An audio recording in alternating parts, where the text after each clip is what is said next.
Hi there, I'm David Canfield with Entertainment Weekly. Thrilled to be with you all at the 2021 Sundance Film Festival for the first time, wherever you may be in the world.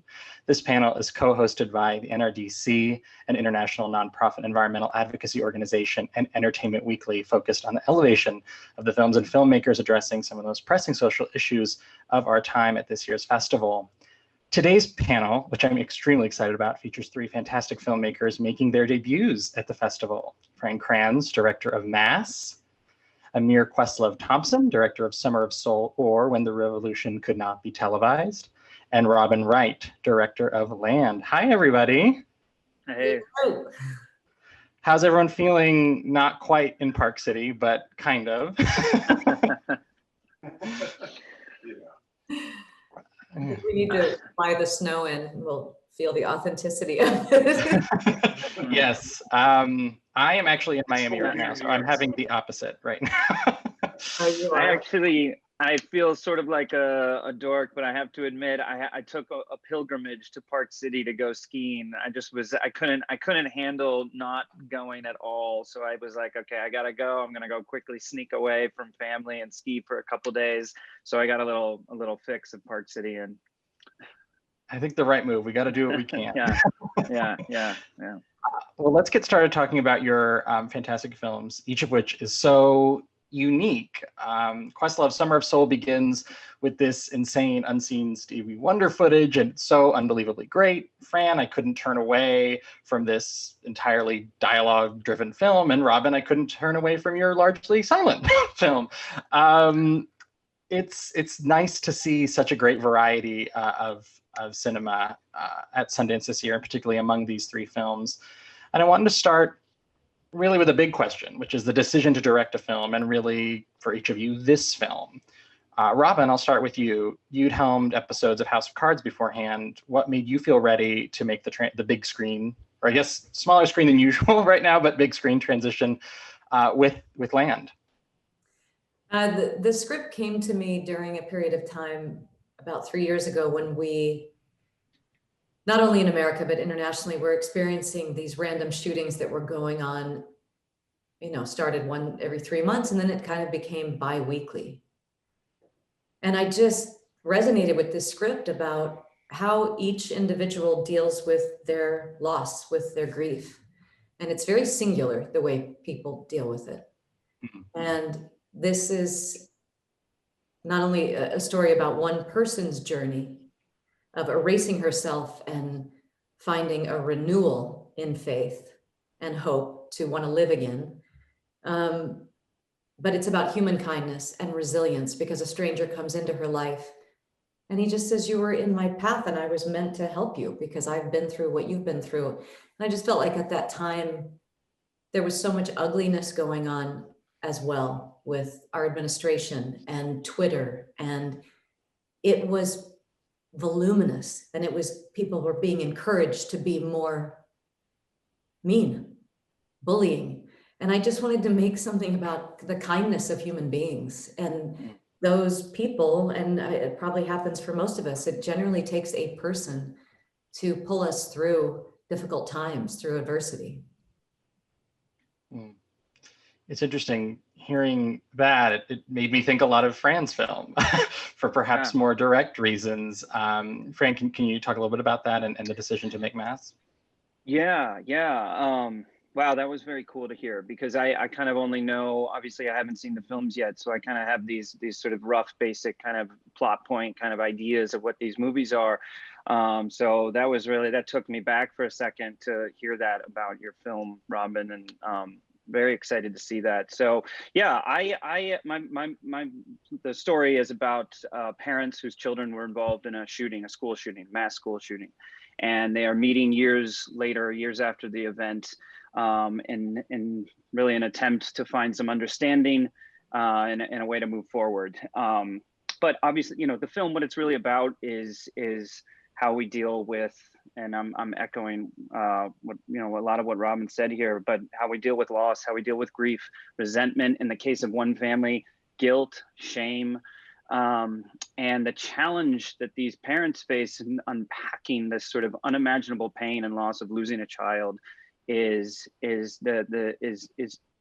trying to find a way to reconcile, to forgive potentially, and to heal with people that you are essentially fundamentally at odds with, that have completely conflicting sort of points of view or perspectives or emotions that you bring to the situation, and pushing past that, sort of transcending past that through human connection and finding a way to you know, forgive and move forward. So yeah,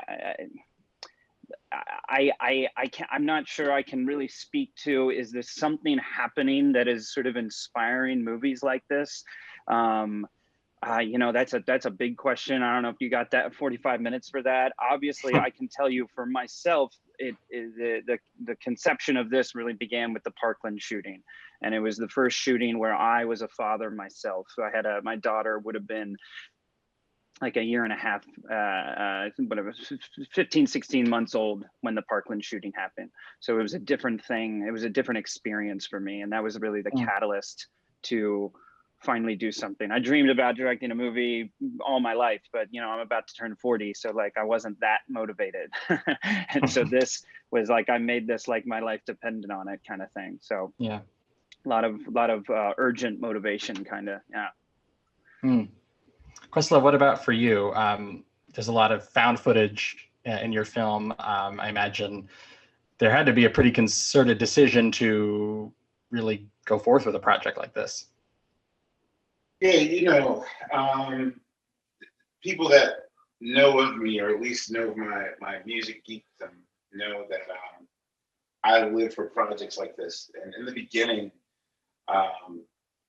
when two of my producers, David Dinnerstein and Robert Fran Kranz, approached me in like late 2017 and told me about essentially a Black Woodstock happening in Harlem the summer of 1969, 100 miles away from where Woodstock happened. And essentially, you know, this is like a month before Woodstock happened. And then they told me the lineup, you know, it's just ungodly. Like, it was like, imagine there's a festival in 1969 with Stevie Wonder, Sly and the Family Stone, Nina Simone, B.B. King, Haley Jackson, staple singers, Glass Knight Pips, Max Roach, like so many, for over 300,000 people. And it was documented, and like 40 hours of footage shot. And then its next destination was inside of a dingy basement for the next 50 years. I didn't believe it. I was like, I know everything about music, at least about modern, postmodern, you know, culture and music. There's no way that this happened and no one knew about it. And even when I looked online, like, there was no information about it. And that, you know, in the beginning, I guess the imposter syndrome, at least at the time, the imposter syndrome that I was carrying in 2017 told me, like, oh, this is way too important to let a first-time driver at the helm to tell the story. Like, you should get a real director. And then, but then, like the music dweeb in me, the NYU professor in me, and all these other, the historian in me, just, I had to see it for myself, and I decided that, yeah, I should be the one to tell the story. So, you know, it took 3 years for it to happen, but it was such an incredible experience learning on the job training. I'd love to get into that, you know, nitty gritty a little bit. Films are always hard to get off the ground, especially when you haven't directed one yet. And Questlove, I'm especially interested in your case, given, as you mentioned, the years-long process and how a film like this has to be put together. What were some of those challenges, and were you surprised perhaps by the process? Well, there are two stages. So the initial film that I wanted to make, you know, at the beginning, I just initially went into show mode. I often curate shows for other artists, put shows together and that sort of thing. So I kind of put this together like I would have put a DJ set. I was like, okay, I'm gonna comb through all this footage and figure out the best 15 to 16 compelling performances, put them all together, and people will enjoy it. And then, you know, this is around the time when Aretha Franklin's Amazing Grace film came out, the one that Sidney Pollack directed. And because I know so much backstory about that performance, I had so many questions as I was watching it. Now, they chose to just show the raw footage without even going into a backstory. And so even though it was perfection, like I still wanted to know, like, how did the Rolling Stones wind up in the Deacons' pew? And, you know, I know the story about James Cleveland arguing, almost getting into a fight over his parking space, like the minuscule thing. So I'll say that for me, the challenge was, first of all, this is a story in 1969. So anyone who was of age was kind of kissing 80 to 85 if they were still living. And the people that I found were mostly people that were kids at the time, anywhere between the age of 5 to 10. So it was kind of a struggle to find someone that had clear, concise memories. So, you know, we scoured the earth until we found like the perfect 10 talking heads to tell the story from their perspective. And then COVID happened. And then we really had to get innovative. And so this sort of, once COVID happened, then it was like, okay, we really should dive into the narrative more. And what we discovered was that the circumstances that even brought that concert to being that concert was thrown in 1969 during the height of riots.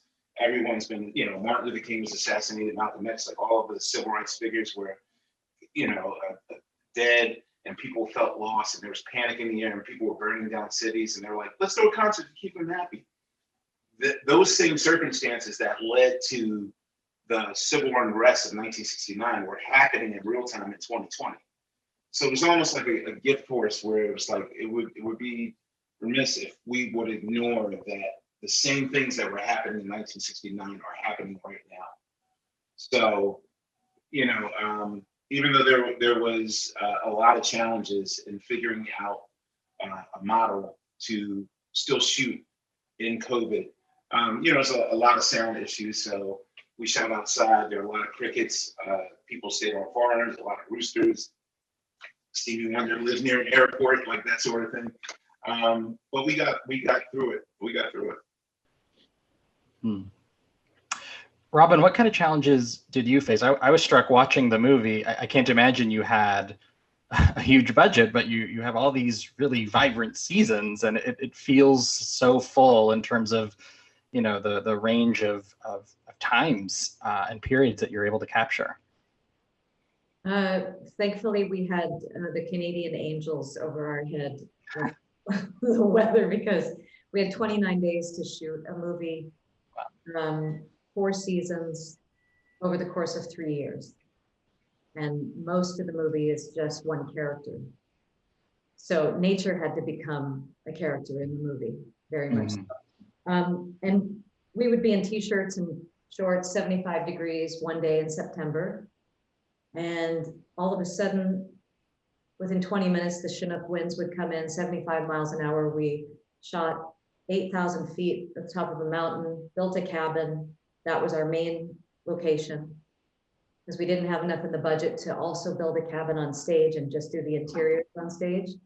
So we had to fare the unpredictable weather patterns every day up in Alberta. And it was a challenge, but I'm so glad that we lived the movie that we shot.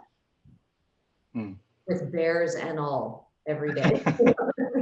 Yeah, and there's such a natural beauty to it that really comes through. Fran, one thing that Questlove touched on was, you know, making a movie about a specific event and period of time that has resonance beyond that film and resonance in the particular times we're living in. Obviously, your film is hitting on that in a really direct way, and I'm curious about the balance between what's a very human story and also a story that has a lot to say about how we should be thinking about these kinds of issues. Mm-hmm. Yeah, I mean, look, I'll be totally honest, you know, and maybe especially as a first-time director or writer, I'm not just really sensitive to that. I'm insecure about it, right? You know, I've written a film that's about events we're all familiar with. They're real, but I've created this story of fiction, and if it's going to have any resonance, it's because this is actually not fiction. So, you know, I have a lot of sensitivity to that, and how it will be accepted or perceived by, especially by families that were directly affected. But look, I mean, I think this was all born out of, for me, a real a sincere compassion or empathy for you know, the families. That, you know, I was listening to a parent the day of the Parkland shooting and got overwhelmed myself, and sort of have started on this journey. And I've kind of felt that it was important. I guess I should just say, I didn't know how to tell it with any kind of agenda or any kind of political opinion of my own, that I had to my sort of compass, right? My sort of true north would always be, you know, the parents and the sort of basic fundamental human emotions involved or at stake. And I told friends, you know, in the writing and developing of it, and again, trying to leave my politics out of it, but this idea that, okay, you know, a parent will sacrifice their lives without hesitation for their child, yet we have trouble sacrificing certain freedoms around an object that can kill them. So, you know, forgetting how that statement just sounds, the latter part of it, there's just so much resistance around. There's a lot of inertia, there's a lot of power resisting that. So let's focus on the former, right? The first part of the statement being, you know, the devotion that we have for our children, for our families, the love that we have for our families. So I tried to always keep it that perspective. And, you know, there was a section of the movie where the parents are really talking about politics and guns and mental health and the causes. And, you know, early on in the first drafts, it was this long section, and with each draft, it got shorter and shorter. And then with each cut and the edit, it got shorter and shorter. And I think it was this idea that it never felt truthful. It never really felt like what these people would be talking about, which to me is really important, especially I think in how it's relevant today. I feel like we have to find alternative ways to talk about things. We have to find different points of entry that we feel, and this is a tired line, but we have this feeling of institutions failing us. And we're living now in this situation where you talk about different realities, you talk about such intolerance by both sides, that it feels like we are forced to find different avenues and different entry points. And I think that can be about, you know, truthful storytelling, shared experience, shared grief, shared suffering. And that's kind of what these parents get in this room and do, and find a way to sort of heal and essentially kind of compromise and reconcile. I suppose I'm maybe giving my movie away there, but those I guess those are the themes. I'm not sure if I'm even answering your question at this point, but look, those are the ways that, like I said, my compass, the sort of North Star here, to try and not get lost in opinions. Not that they're not important to me, but I think it's something, I think we have to find different ways of communicating and talking about things if we're gonna really expect change, because it doesn't feel like we're seeing the change that we want, right? Yeah, I think you answered it beautifully, and I think you're getting at the mission of these projects in different ways too, and what film can do. Questlove, working in a new medium, obviously through your storytelling in music and other mediums, you have pushed messages. I'm curious, and did you find different tools here? And if so, what was that like for you? What's the question again? I'm sorry. Sort of the ability in film to find different tools to tell a story, and Oh yeah. As you mentioned, you know, the sort of resonance of 69 versus 2020 and things like that. Yeah, I will say that, you know, just in general, with the footage that I already had, which was super potent enough. There were points in the film in which, Jesse Jackson would make a talking point that was pretty much, you didn't know what year it was. Like it applied to 1969, and it also at the time applied to 2019. Once we took more liberty in finding archival footage, still echoing the same sentiments. By the time we got to 2020, then I just truly felt that it was more important than ever. I mean, it's one thing to do this just to preserve and save 50-year footage, but for me, there was another, just a bigger mission of kind of telling the story of like Black erasure, and really preserving our stories and our truth. And for me, just thank God all the tools were available as far as like people's memories and footage from shows that have been off the air for eons, like how we found some of our archivist Lizzie found. It was just so mind blowing, and I can't believe that it's not even been seen, not even on like YouTube, like that level of research. So, pretty much everything echoed from police brutality to when's the right time to protest, when is the right time to not protest. Poverty, all those things started coming up, and it just seemed apropos. I don't even feel like I directed this film, more like I was just a channel, a conduit to deliver a message that was already there. Robin, it's interesting because you'd mentioned some of the background of the inspiration for your film, and when one looks at a short synopsis of it, they might not necessarily see that connection, but having watched it, it is so, it's very much there.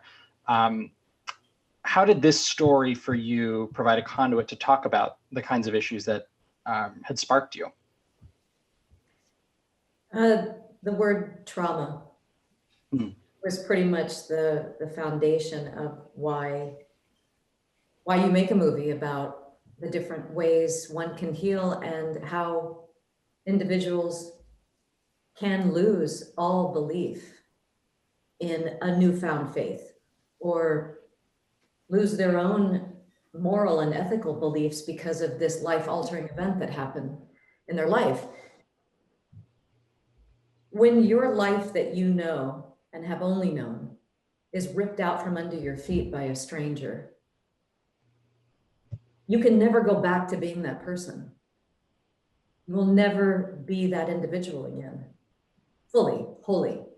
So how do you transform oneself? And I feel like I wanted to talk to the new generation of children. How beautiful human beings truly are. We're all born beautiful, and I think we're all born compassionate and empathetic, and life and trauma damages those beautiful inert things in us. And it's so simple, the theme of this movie. It's, I know what you've been through.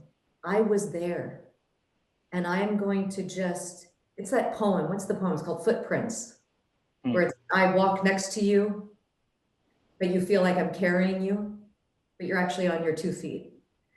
And I just wanted to remind kids, really, because what they have been growing up in with social media and how the bullying just started to expound and create more bullies.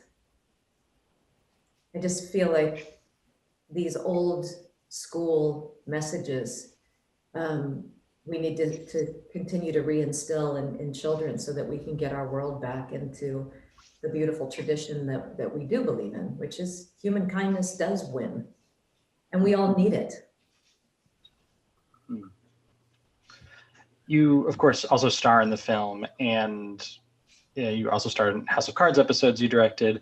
But in this movie, your character, she goes through it. It's a tough, physically tough role at times.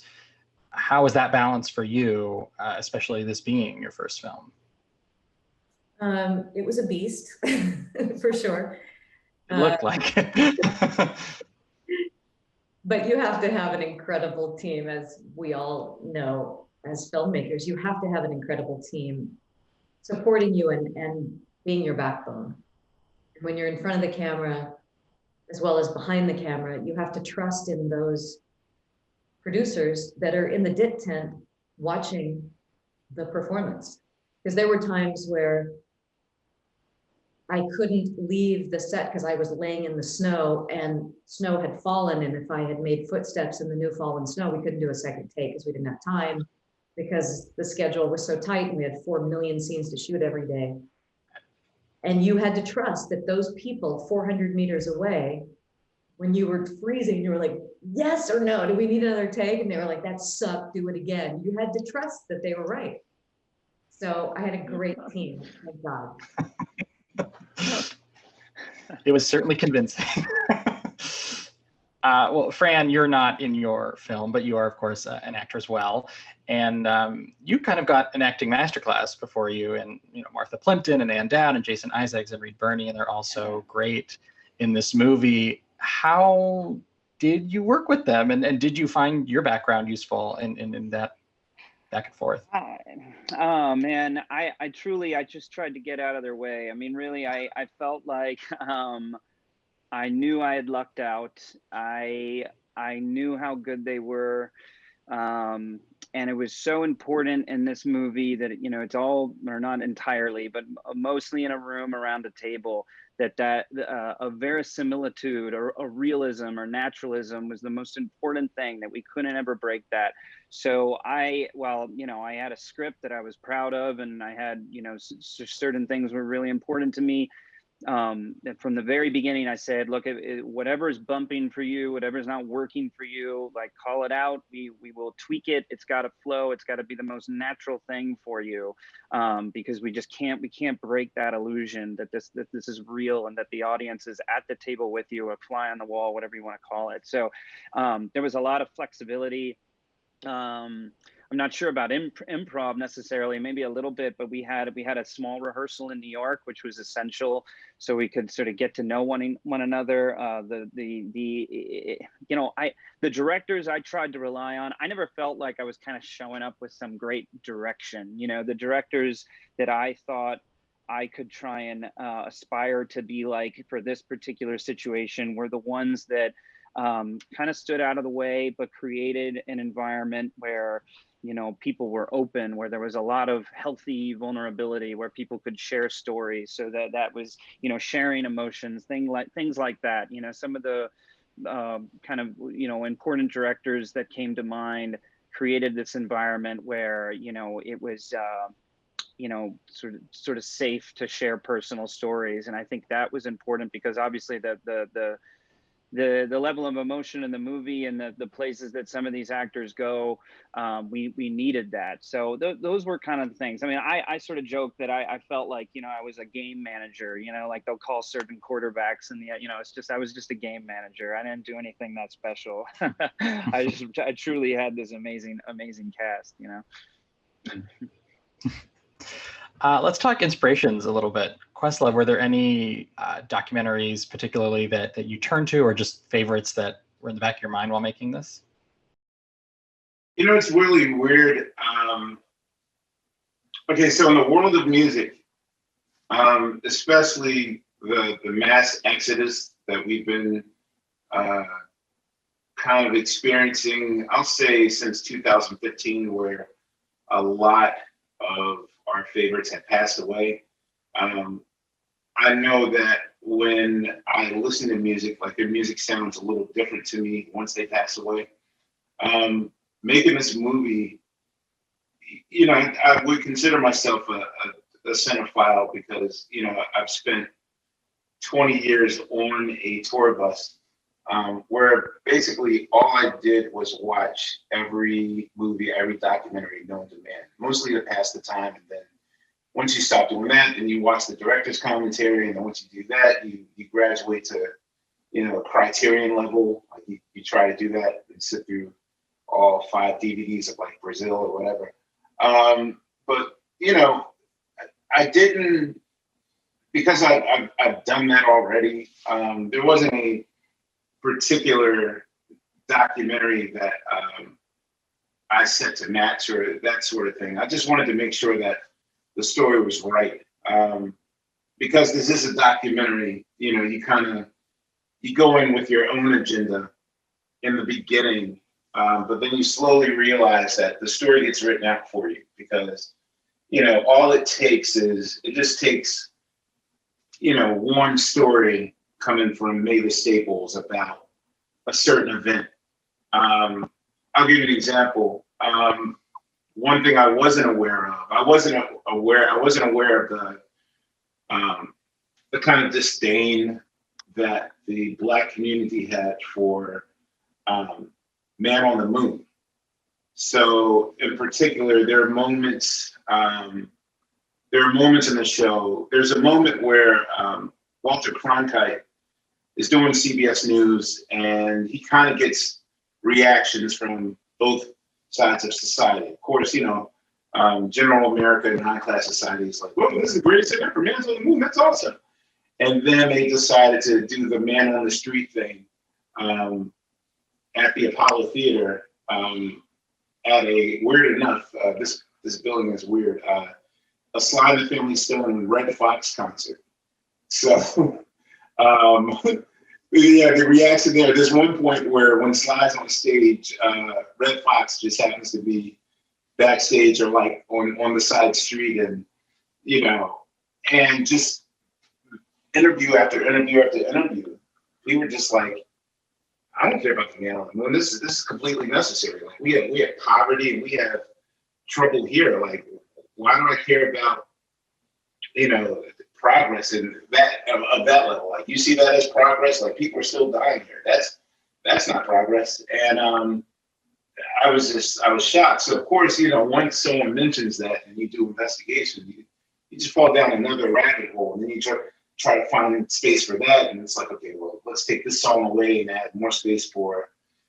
And the next thing you know is you have, I probably had it's a good problem to have, just an embarrassment of riches as far as what to leave on the cutting room floor. So that was the hardest thing about making this film, is that it was way too much information. Yeah, I could tell. I mean, every minute of that movie when I was watching it just felt so fascinating. Yeah, my first draft was probably closer to, you know, it was the amateur hours. It was like 3 hours and 20 minutes. So they're like, no, we need 90. Thank you. So yeah. I sent some laughter and recognition there. Yeah. Oh. Yeah. Robin, what about you? The movie has it kind of felt like a movie. Some movies that I've loved from the 70s and 80s almost is this sort of the silence and the real focus on nature.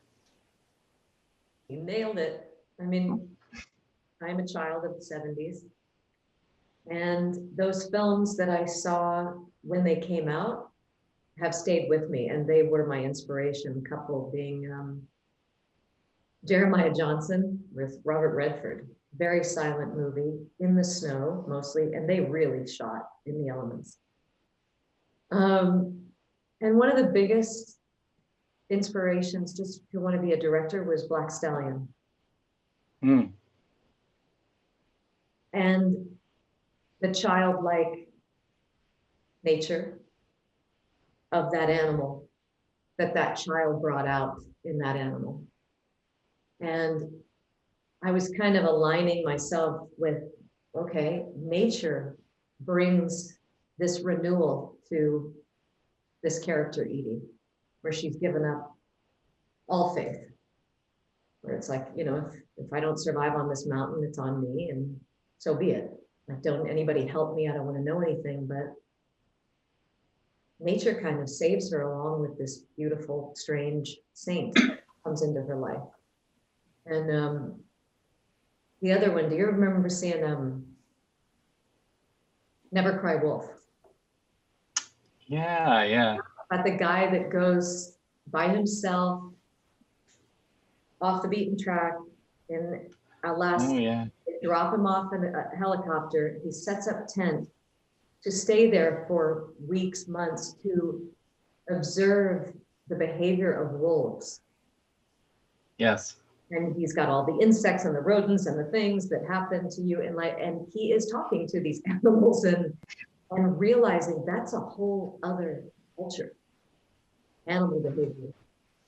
So I don't know, all those were great influences for all different reasons, but you take minutia from all this, even songs, you know, listening to Questlove talk about the great 70s songs and the meaning of that one line in that Marvin Gaye song that I will never forget. You know, you live with these things that are embedded in you, and that's what makes our own style, is that we're all derivatives of some parts of things as our songs.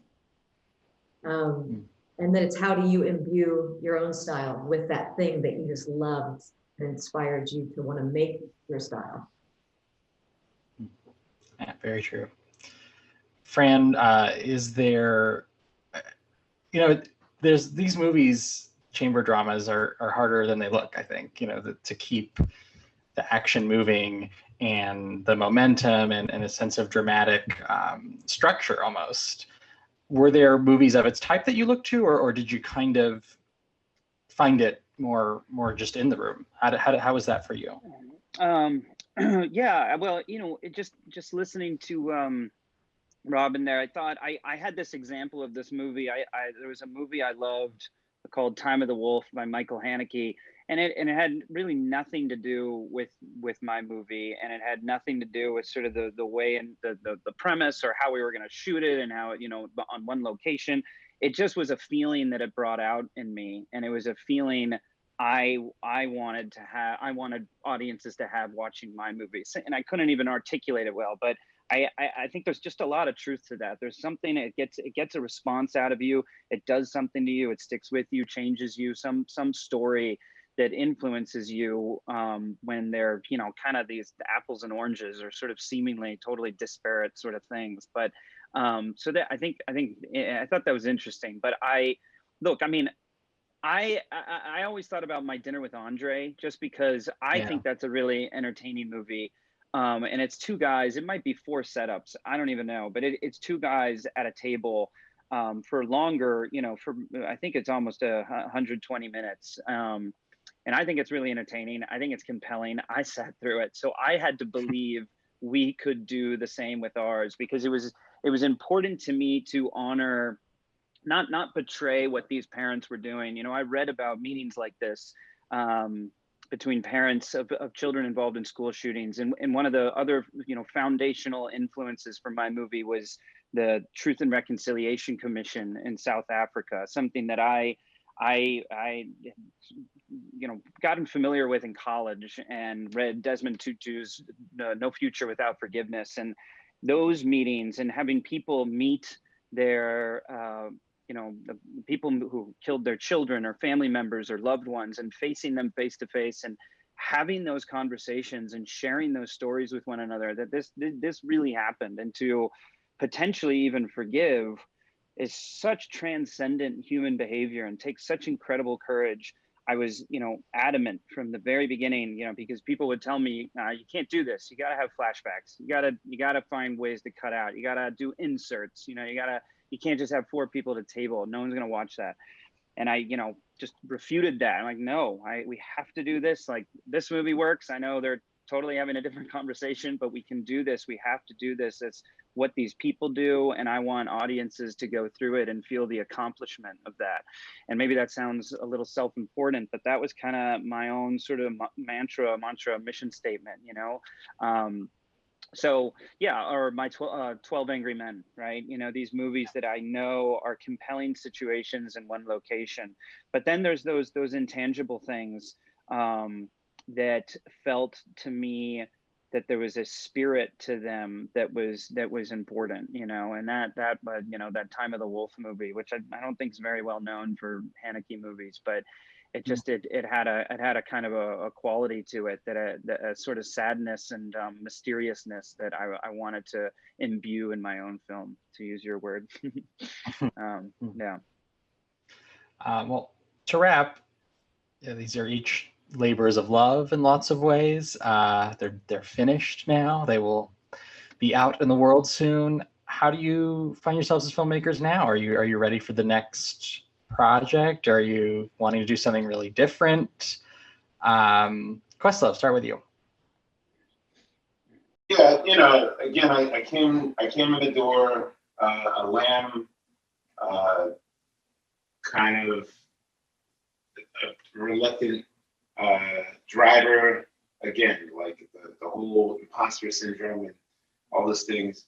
And I'll say that the silver line of COVID was that it made me more confident as a creator. So yeah, I mean, I'm happy to say that I've already signed on to do my next 2 films, and I found the lane that I love. So yeah, Love that. Fran, what about you?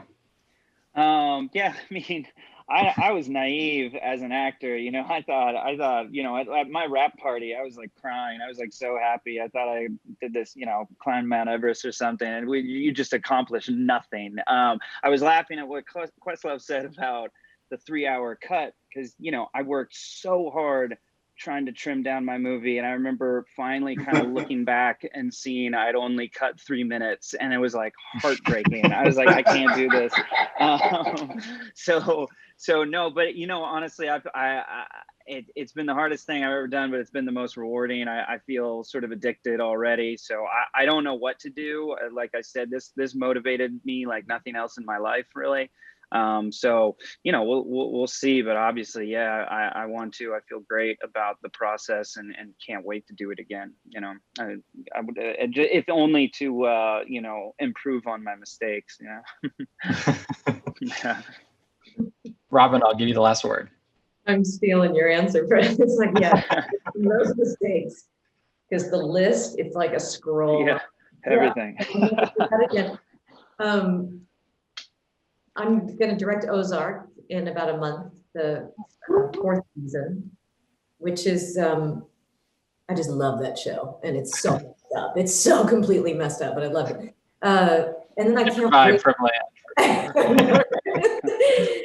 Cannot wait to get behind the camera and do another film. And I really wish that Woody Allen never made Annie Hall, because I would like to make that. All right. I agree. Yeah. All right. Well, thank you so much, Fran Kranz, Ahmir, Questlove, Thompson, and Robin Wright. This is the Sundance First Time Directors Panel. I'm David Campbell with Entertainment Weekly. Thank you all so much for watching, and enjoy the Sundance Film Festival. Bye-bye. Thank you. See